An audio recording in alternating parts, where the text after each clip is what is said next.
तलवारें उठीं, घोड़े दौड़े और उमरो बिन अलास ने दुश्मन को शिकस्त दे दी। उमरो बिन अलास मक्का के मुअज़्ज़ज़ और सरवतमंद कबीला बन्नू सहम में पैदा हुए और उनके वालिद आस बिन वाइल कुरैश के बड़े सरदारों में शुमार होते थे। वो बचपन ही से इंतहाई ज़हीन, निडर, फसी अल-लिसान और बेपना सिफारती व जंगी सलाहियतों के मालिक इंसान थे। कुरैश मक्का उनकी ज़हानत पर इतना भरोसा करते थे कि पेचीदा तरीन सियासी और तिजारती मामलात उनके सुपुर्द किए जाते थे। वो एक कामयाब ताजिर भी थे और तिजारत की गरज से उन्होंने शाम, मिस्र और हबशा जैसे ममालिक के मुतअद्दिद सफ़र किए। इन असफ़ार ने उन्हें दूसरी तहज़ीबों, ज़बानों और वहाँ के जुग़राफ़ियाई व सियासी हालात से गहरी वाक़िफ़ियत फ़राहम की। इस्लाम की इब्तिदाई दावत के वक्त वो अपने आबाई दीन और कुरैश के मुफादात के तहफ़्फ़ुज़ के लिए खड़े हो गए। शुरू में उन्होंने इस्लाम की सख्त मुखालफत की क्योंकि वो इसे मक्का के पुराने निज़ाम के लिए एक ख़तरा समझते थे।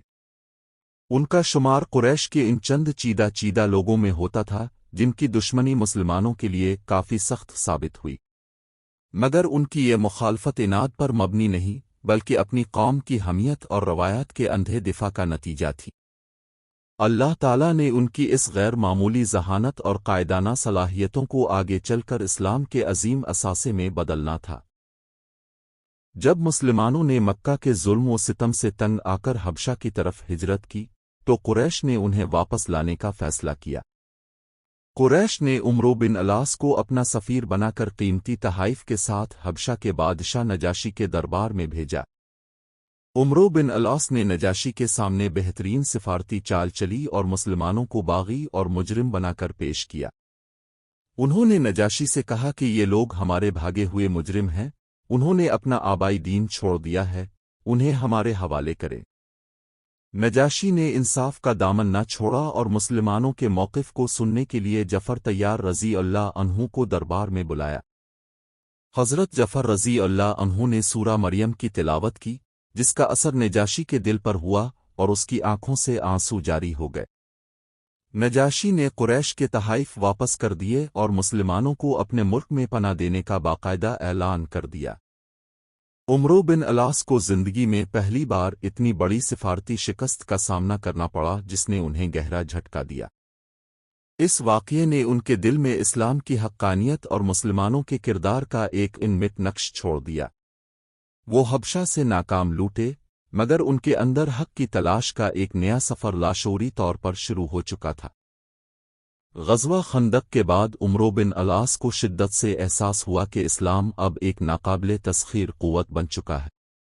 उन्होंने सोचा कि मक्का में रहकर कुरैश का साथ देना अब वक्त और सलाहियतों को ज़ाय करने के मुतरादिफ है। उनके दिल की काया पलट चुकी थी और उन्होंने मक्का छोड़कर मदीना मुनव्वरा जाने और इस्लाम कबूल करने का पक्का इरादा कर लिया। सफ़र मदीना के दौरान मकाम हदिया पर उनकी मुलाकात कुरैश के एक और अजीम सिपा सालार खालिद बिन वलीद से हुई। हज़रत खालिद बिन वलीद भी इसी नियत से मदीना जा रहे थे जिस पर दोनों दोस्तों ने एक दूसरे को मुबारकबाद दी। उनके साथ कबा के किलीद बरदार उस्मान बिन तलहा भी शामिल हो गए। यूं ये तीनों अबकरी शख्सियात मदीना रवाना हुईं। जब बारगान रिसालत में ये काफ़िला पहुंचा तो अपने उन्हें देखकर खुशी से फरमाया कि मक्का ने अपने जिगर गोशे हमारे हवाले कर दिए। उमरो बिन अलास ने रसूल अल्लाह के सामने दस्तन बैत के लिए हाथ बढ़ाया लेकिन अचानक अपना हाथ पीछे खींच लिया। नबी करीम ने मुस्कराकर पूछा, उमरो क्या बात है? उन्होंने अर्ज़ किया, या रसूल अल्लाह, मेरी एक शर्त है कि मेरे पिछले गुनाह मुआफ़ हो जाए। रसूल अल्लाह ने फरमाया, ए उमरो, क्या तुम नहीं जानते कि इस्लाम लाना, हिजरत करना और हज करना पिछले तमाम गुनाहों को मिटा देता है? कबूल इस्लाम के फ़ौरन बाद ही नबी करीम ने उमरो बिन अलास की गैर मामूली जंगी व सियासी सलाहियतों को भांप लिया। हिजरत के 8वें साल सल्तनत रोम के हामी कबाइल मदीना पर हमले की तैयारी कर रहे थे जिसकी सरकोबी ज़रूरी थी। रसूल अल्लाह ने उमरो बिन अलास को इस मुहिम ग़ज़वा ज़ात अल-सलासिल का अमीर मुकर्रर किया, हालांकि वो नए मुसलमान हुए थे। इस लश्कर में हज़रत अबू बकर सिद्दीक और हज़रत उमर फारूक रज़ी अल्लाह अन्हुमा जैसे जलील अलक़दर और सीनियर सहाबा भी शामिल थे। उमरो बिन अलास ने जंगी हिकमत अमली के तहत रात के वक्त लश्कर को आग जलाने से सख्त मना कर दिया ताकि दुश्मन को तादाद का अंदाज़ा ना हो। हज़रत उमर फारूक इस फैसले पर गुस्से हुए, मगर अबू बकर सिद्दीक ने फरमाया कि रसूल अल्लाह ने उन्हें अमीर बनाया है, वो जंग के दाव पेच बेहतर जानते हैं। उन्होंने रात के अंधेरे में अचानक दुश्मन पर ऐसा ज़बरदस्त हमला किया कि रूमी कबाइल हवास बाख्ता होकर भाग खड़े हुए। इस मुहिम में शानदार कामयाबी ने साबित कर दिया कि रसूल अल्लाह का उन पर एतमाद बिल्कुल दुरुस्त और दूर अंदेशी पर मबनी था। वापसी पर उन्होंने रसूल अल्लाह से पूछा कि या रसूल अल्लाह, आपको सबसे ज़्यादा मोहब्बत किससे है? तो आपने फरमाया आयशा से। उन्होंने पूछा मर्दों में? फरमाया उनके वालिद अबू बकर से। उमरो बिन अलास ने यह सवाल इसलिए पूछा था क्योंकि उन्हें लगा कि शायद वो सबसे महबूब है। रसूल अल्लाह ने उमरो बिन अलास को ख़त देकर उम्मान के बादशाहों जीफर और इबाद के पास इस्लाम की दावत के लिए भेजा। उनकी बेहतरीन सिफारतकारी की बदौलत उम्मान के हुक्मरान और वहाँ की अक्सरियत बग़ैर किसी जंग के दायरा इस्लाम में दाखिल हो गई। नबी करीम ने उनकी इस कामयाबी पर उन्हें उम्मान का गवर्नर और वहाँ का आमिल ज़िकू मुकर्रर फरमा दिया। वो निहायत अदलो इंसाफ के साथ उम्मान के मामलात चिल्लाते रहे और वहाँ अमन व अमान कायम किया। जब सन 11 हिजरी में रसूल अल्लाह का विसाल हुआ तो उमरो बिन अलास इस वक्त उम्मान में ही मुकीम थे। वफ़ात नबी की अंदोहनाक खबर सुनकर वो शदीद गमज़दा हुए और फौरी तौर पर मदीना मुनव्वरा के लिए रवाना हो गए।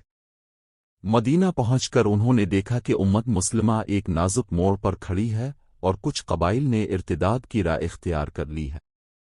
उन्होंने खलीफा अव्वल हज़रत अबू बकर सिद्दीक रज़ी अल्लाह अन्हु के हाथ पर बैत की और वफ़ादारी का असर नो अहद किया।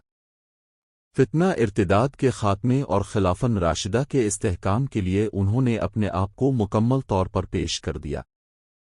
हज़रत अबू बकर सिद्दीक ने उनकी सलाहियतों को देखते हुए उन्हें दोबारा अहम फौजी मुहिम्मात की जिम्मेदारी सौंपने का फैसला किया। शाम की सरजमीन पर रूमी सल्तनत बाज़ंताइन के खिलाफ जिहाद का आगाज़ हुआ तो उमरो बिन अलास को एक बड़े लश्कर का सिपाहसालार बनाया गया। उनके ज़िम्मे फ़लस्तीन के महाज को संभालना और रूमी फ़ौजों की पेश कदमी को रोकना था। उन्होंने रूमियों के खिलाफ कई छोटी बड़ी झड़पों में कामयाबी हासिल की और उनके हौसले पस्त कर दिए।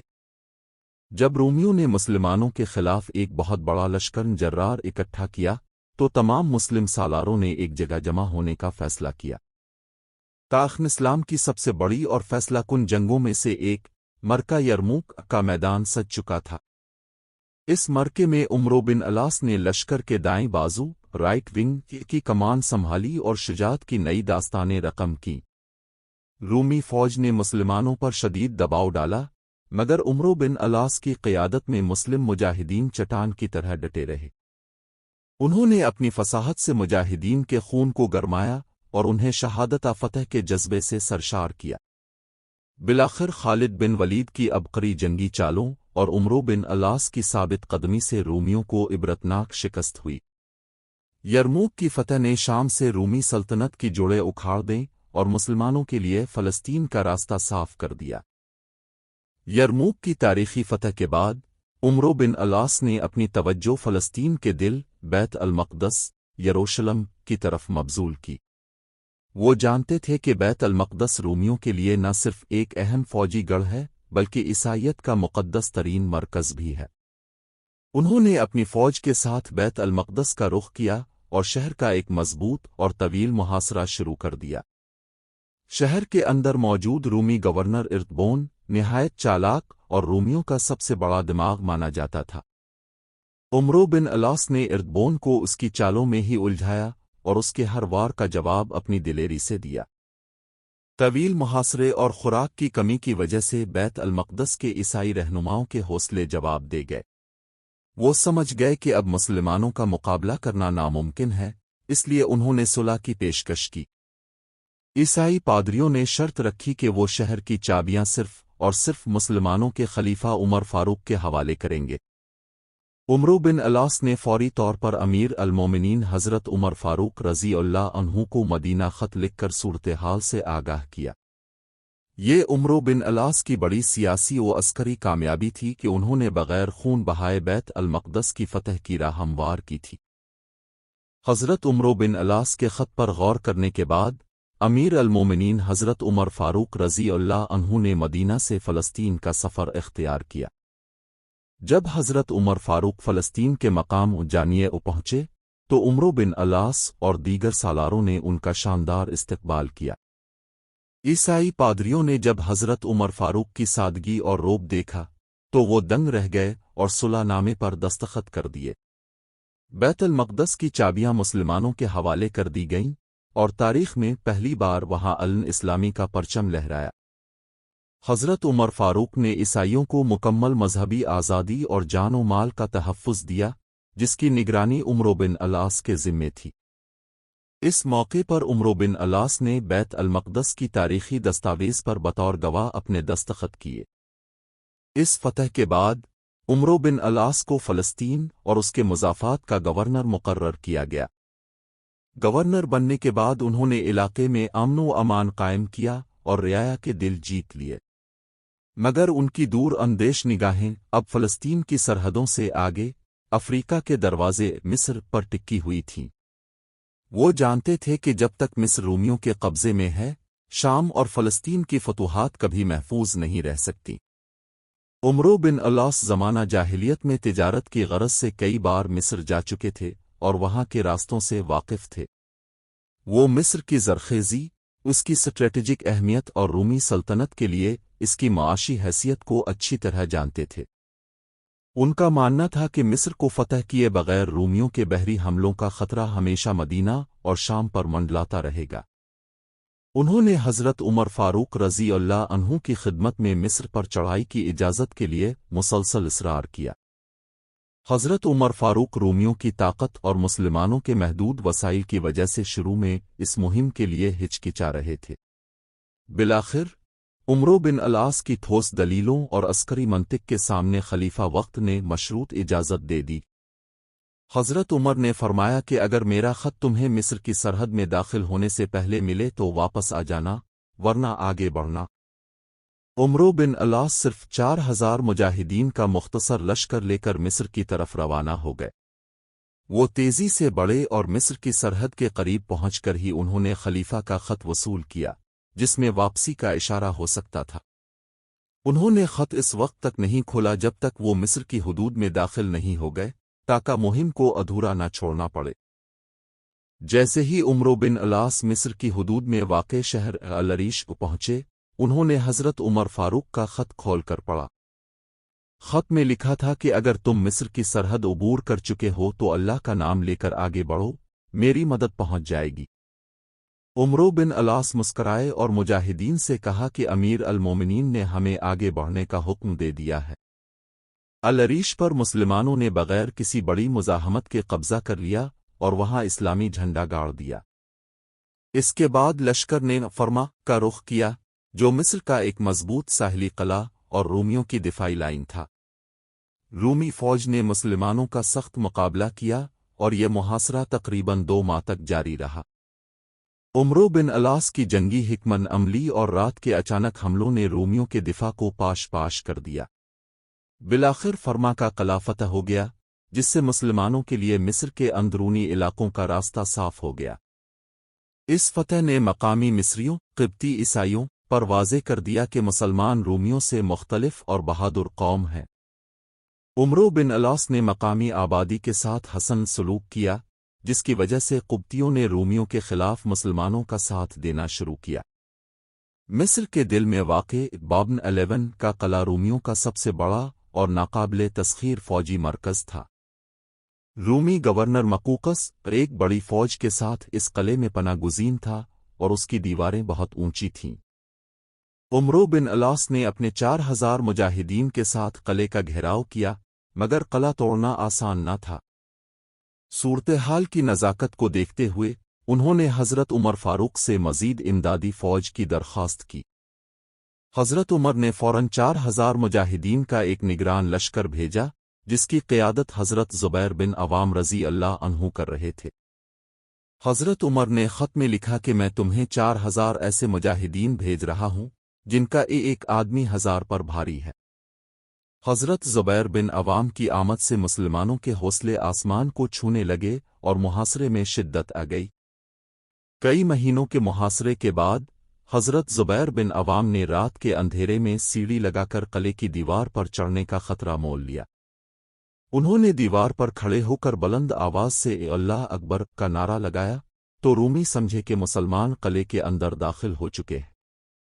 خوف و ہراس کے عالم میں رومی قلعہ چھوڑ کر بھاگے اور بابن 11 پر مسلمانوں کا مکمل قبضہ ہو گیا۔ بابن 11 کی سقوط کے بعد مصر کا دارالحکومت اور دنیا کا عظیم ترین بندرگاہ اسکندریہ مسلمانوں کا اگلا ہدف تھا۔ اسکندریہ بازنطین سلطنت کا بحری گڑھ تھا جہاں 50,000 سے زائد رومی فوجی اور بھاری اسلحہ موجود تھا۔ عمرو بن الاس نے اس شہر کا رخ کیا اور تاریخ اسلام کا ایک طویل ترین اور کٹھن ترین محاصرہ شروع کیا۔ رومیوں کو سمندر کے راستے مسلسل قسطنطنیہ سے امداد اور خوراک مل رہی تھی، جس کی وجہ سے محاصرہ طول پکڑ گیا۔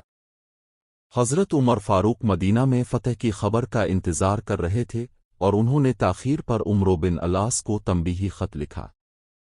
خط پڑھ کر عمرو بن الاس نے مجاہدین کو اکٹھا کیا اور ایک فیصلہ کن اور حتمی حملے کی منصوبہ بندی کی۔ انہوں نے رومیوں کی صفوں کو چیرتے ہوئے ایسا زوردار حملہ کیا کہ رومی فوج کے پیر اکھڑ گئے۔ بالآخر رومی گورنر مقوقس نے ہتھیار ڈال دیے اور صلح کی درخواست کی، جسے عمرو بن الاس نے قبول کر لیا۔ سن 21 ہجری میں اسکندریہ کی فتح کے ساتھ ہی پورے مصر پر رومی سلطنت کا سورج ہمیشہ کے لیے غروب ہو گیا۔ عمرو بن الاس نے حضرت عمر فاروق کو خط لکھا، میں نے ایک ایسا شہر فتح کیا ہے جس کی تعریف الفاظ میں ممکن نہیں۔ اسکندریہ کی فتح کے بعد عمرو بن الاس وہاں کو اپنا دارالحکومت بنانا چاہتے تھے، مگر ایک جغرافیائی مسئلہ تھا۔ حضرت عمر فاروق نے ہدایت کی کہ دارالحکومت ایسا ہونا چاہیے جس کے اور مدینہ کے درمیان کوئی دریا یا سمندر حائل نہ ہو۔ چنانچہ عمرو بن الاس نے دریائے نیل کے مشرقی کنارے پر ایک نئے شہر کی بنیاد رکھی جسے فسطاط کا نام دیا گیا۔ اس شہر کا نام ان کے خیمے فسطاط کے نام پر رکھا گیا جو انہوں نے جنگ کے دوران وہاں نصب کیا تھا۔ یہی شہر فسطاط آگے چل کر جدید دور کے عالمی شہرت یافتہ شہر قاہرہ کائرو کی بنیاد بنا۔ حضرت عمر فاروق نے عمرو بن الاس کو مصر کا پہلا باقاعدہ اسلامی گورنر مقرر فرمایا۔ بطور گورنر انہوں نے مصر میں زراعت کی ترقی کے لیے نہروں کا ایک جدید نظام قائم کیا۔ انہوں نے بحیرہ احمر اور دریائے نیل کو ملانے کے لیے ایک قدیم نہر کھدوائی جس سے مدینہ تک غلے کی سپلائی آسان ہو گئی۔ ان کا یہ دون حکومت مصر کی تاریخ کا سنہرا دور کہلاتا ہے جہاں قبطی عیسائیوں کو بے مثال مذہبی آزادی ملی۔ مقامی مصری رومیوں کے ٹیکسوں اور ظلم سے نجات پا کر مسلمانوں کے عدل کے گرویدہ ہو گئے۔ مصر میں امن و امان قائم کرنے کے بعد عمرو بن الاس نے فسطاط میں ایک عظیم الشان مسجد تعمیر کروائی۔ یہ مسجد جامع عمرو بن الاس کے نام سے مشہور ہوئی اور یہ پورے براعظم افریقہ کی پہلی مسجد ہے۔ یہ مسجد محض ایک عبادت گاہ نہیں تھی بلکہ یہ مصر کا پہلا بڑا تعلیمی، سیاسی اور عدالتی مرکز بھی تھی۔ شروع میں یہ مسجد سادگی کا نمونہ تھی جس کی چھت کھجور کے پتوں اور ستون کھجور کے تنے کے تھے۔ وقت کے ساتھ ساتھ یہ مسجد مصر میں علم حدیث، فقہ اور اسلامی علوم کا سب سے بڑا گڑھ بن گئی۔ کئی جلیل القدر صحابہ اور تابعین نے اس مسجد کے منبر سے علم کی شمع روشن کی۔ عمرو بن الاس خود بھی ایک فصیح عالم تھے اور وہ یہاں لوگوں کو قرآن و سنت کی تعلیمات سکھاتے تھے۔ انہوں نے مصر میں عربی زبان اور اسلامی ثقافت کو پھیلانے میں بنیادی کردار ادا کیا۔ آج بھی یہ مسجد قاہرہ میں اسلامی تاریخ کے ایک عظیم شاہکار کے طور پر قائم و دائم ہے۔ یہ مسجد عمرو بن الاس کے تقوی اور اشاعت اسلام کے جذبے کی زندہ جاوید علامت ہے۔ حضرت عمر فاروق رضی اللہ عنہ کے وصال کے بعد حضرت عثمان غنی رضی اللہ عنہ خلیفہ ثالث مقرر ہوئے۔ خلافت عثمانیہ کے ابتدائی دور میں انتظامی تبدیلیوں کے تحت عمرو بن العاص کو مصر کی گورنری سے معزول کر دیا گیا۔ ان کی جگہ حضرت عثمان نے اپنے رضائی بھائی عبداللہ بن ابی سرح کو مصر کا نیا گورنر مقرر کیا۔ عمرو بن العاص کو اس فیصلے سے دلی صدمہ پہنچا، کیونکہ مصر ان کی محنت اور فتوحات کا ثمر تھا۔ وہ مصر چھوڑ کر مدینہ منورہ واپس آ گئے اور سیاست سے کنارہ کشی اختیار کر لی۔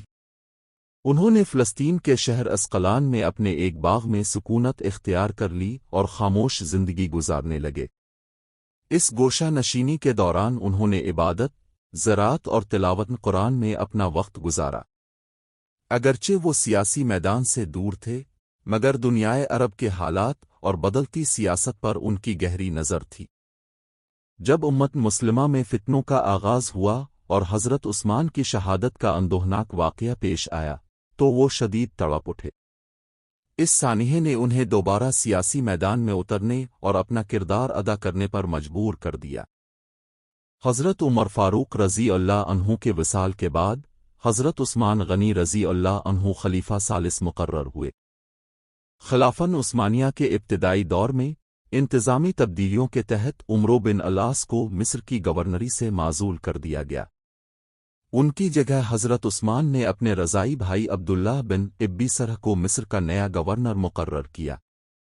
عمرو بن العاص کو اس فیصلے سے دلی صدمہ پہنچا، کیونکہ مصر ان کی محنت اور فتوحات کا ثمر تھا۔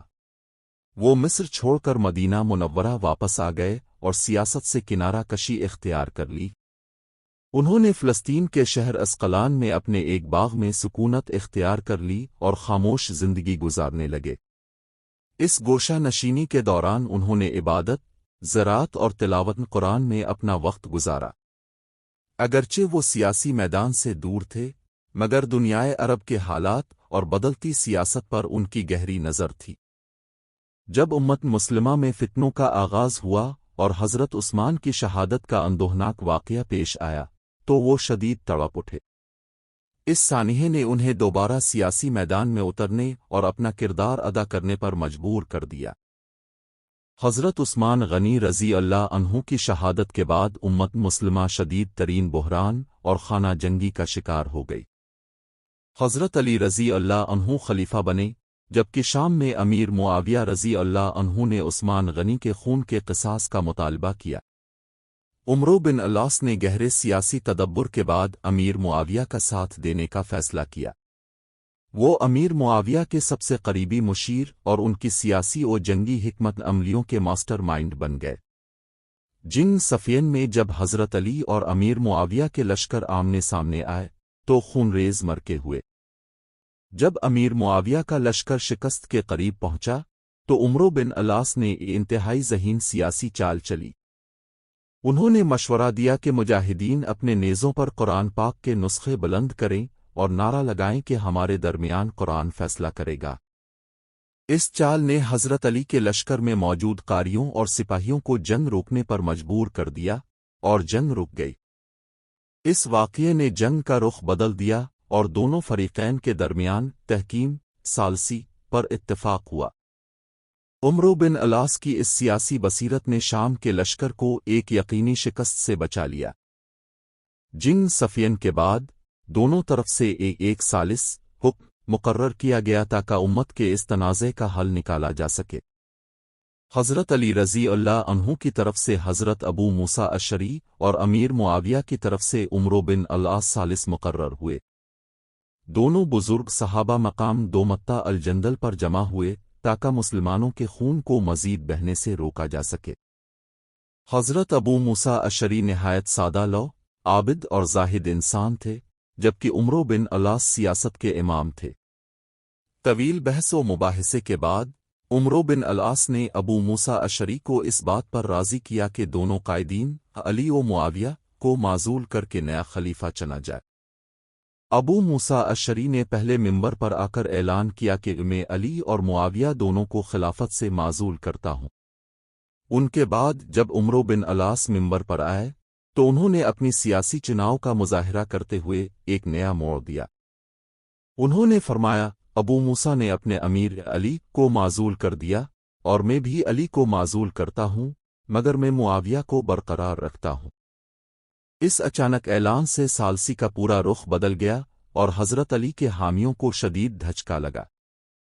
اس واقعے نے امیر معاویہ کی سیاسی پوزیشن کو پورے عالم اسلام میں انتہائی مضبوط کر دیا۔ تحکیم کے واقعے کے بعد امیر معاویہ نے عمرو بن العاص کو ان کی خدمات کے صلے میں دوبارہ مصر کا گورنر بنانے کا وعدہ کیا۔ عمرو بن العاص ایک لشکر لے کر مصر روانہ ہوئے، جہاں حضرت علی کے گورنر محمد بن ابی بکر حکومت کر رہے تھے۔ انہوں نے محمد بن ابی بکر کو شکست دی اور مصر پر ایک بار پھر خلافت امویہ کا پرچم لہرا دیا۔ وہ اپنی زندگی کے آخری سالوں میں دوبارہ مصر کے مطلق العنان گورنر بن کر فسطاط میں مقیم ہوئے۔ ان کے اس دوسرے دون حکومت میں مصر میں دوبارہ استحکام آیا اور رومیوں کی واپسی کے تمام راستے بند ہو گئے۔ انہوں نے حکومت کے نظم و نسق کو دوبارہ پٹری پر ڈالا اور ٹیکسوں کے نظام کو منصفانہ بنایا۔ عمر کے آخری حصے میں ان کا دل دنیاوی سیاست سے اچاٹ ہونے لگا اور وہ آخرت کی تیاری میں مگن ہو گئے۔ وہ اکثر ماضی کے واقعات کو یاد کرتے اور بارگاہ الہی میں اپنے گناہوں کی معافی مانگتے تھے۔ ان کی سیاسی ذہانت کی دھاک پورے عرب، روم اور عجم پر بیٹھ چکی تھی اور انہیں عرب اریبا، عرب کا سب سے بڑا عاقل کہا جاتا تھا۔ انہوں نے ثابت کیا کہ وہ نہ صرف ایک بہترین تلوار باز تھے بلکہ قلم اور زبان کے بھی بے تاج بادشاہ تھے۔ سن 43 ہجری میں تقریباً 90 برس کی عمر میں مصر کے شہر فسطاط میں عمرو بن العاص کا آخری وقت آ پہنچا۔ نزا کے عالم میں وہ دیوار کی طرف منہ کر کے زار و قطار رونے لگے، جس پر ان کے بیٹے عبداللہ نے انہیں تسلی دی۔ ان کے بیٹے نے کہا، ابا جان، اے رسول اللہ نے آپ کو فلاں فلاں خوشخبری نہیں دی تھی۔ انہوں نے من موڑ کر فرمایا، میری زندگی کے 3 دور تھے۔ اول میں کافر تھا اور رسول اللہ کا سب سے بڑا دشمن، اگر تب مرتا تو جہنمی ہوتا۔ دوسرا دور جب میں نے اسلام قبول کیا اور رسول اللہ میرے محبوب بن گئے، اگر تب مرتا تو لوگ میری جنت کی امید رکھتے۔ تیسرا دور جب میں گورنر بنا اور دنیا داری میں الجھ گیا، مجھے نہیں معلوم کہ اس دور کے اعمال پر میرا کیا بنے گا۔ انہوں نے وصیت کی کہ میری قبر پر کوئی نوحہ نہ کرے اور مجھے سادگی سے دفن کر کے اتنی دیر دعا کرنا جتنی دیر میں اونٹ ذبح کیا جاتا ہے۔ ان کی وفات پر پورے مصر میں سوگ کا سما تھا اور ان کی نماز جنازہ ان کے بیٹے حضرت عبداللہ نے پڑھائی، جو خود بڑے عابد صحابی تھے۔ انہیں ان کے بسائے ہوئے شہر فسطاط، قاہرہ کی مٹی میں سپرن خاک کر دیا گیا۔ تاریخ اسلام عمرو بن العاص کو ہمیشہ ایک فاتح، ایک مسلح اور ایک ایسے جری سپاہی کے طور پر یاد رکھے گی جس نے افریقہ میں اسلام کا چراغ روشن کیا۔ اس طرح کی ایمان افروز اسلامک سٹوری دیکھنے کے لیے چینل کو سبسکرائب کریں، لائک کریں، شیئر کریں اور کمنٹ میں اپنی رائے کا اظہار ضرور دیں۔ شکریہ۔